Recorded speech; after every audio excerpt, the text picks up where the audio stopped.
This is Dr. Josh Mackey, physical therapist here with PowerEdge Physical Therapy and Performance.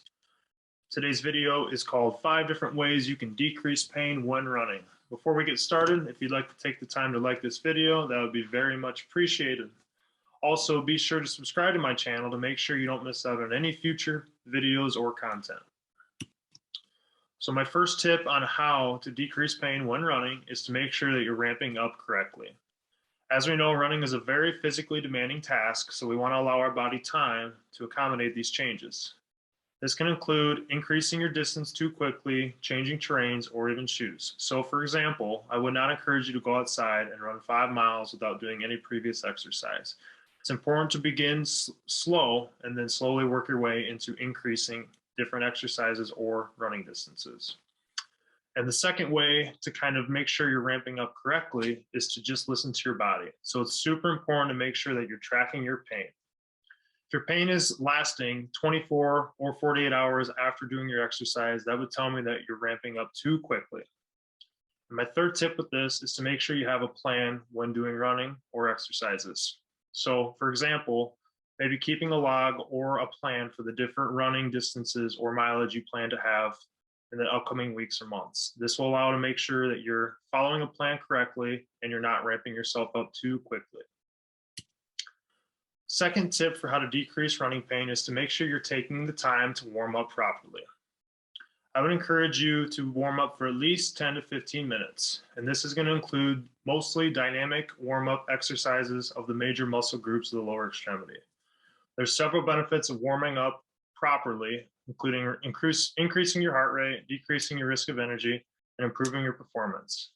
I see too many people going outside and just hopping right into their running exercise without doing anything to warm up properly. And I'll be posting a future video on the ultimate warm-up guide before running, so be on the lookout for that. My third tip for how to decrease running pain is to make sure that you're taking enough steps throughout your run. So research shows that you need to be taking from anywhere from 170 to 180 steps per minute. This can be difficult to track, but there's different YouTube videos or sounds on Spotify that can help you track your steps throughout your run. And the main reason for this is it's going to decrease the ground reaction force up through your knees, and it's also going to decrease your chance of overstriding and vertical displacement when running. So these are the two most common things we see in people that are taking too long of steps when running. So the key is to try and take shorter, quicker steps when running, and that's going to help decrease your risk of an injury.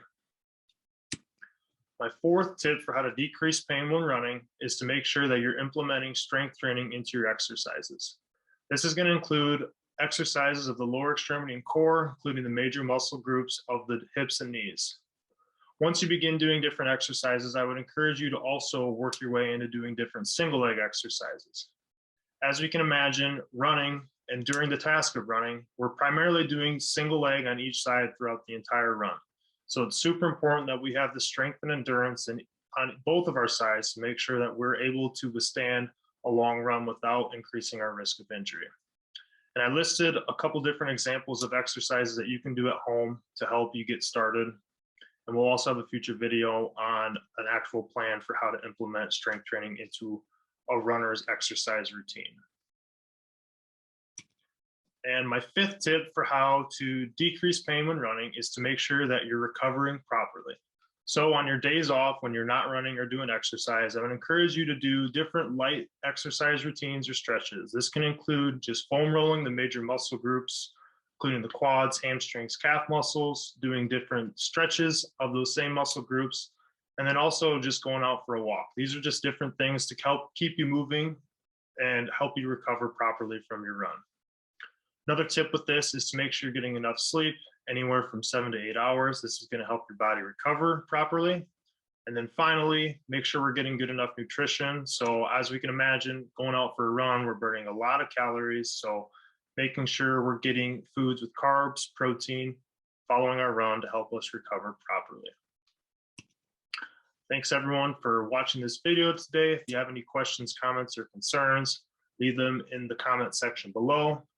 And I listed my contact information here as well if you have any other questions. Thanks again and have a great day.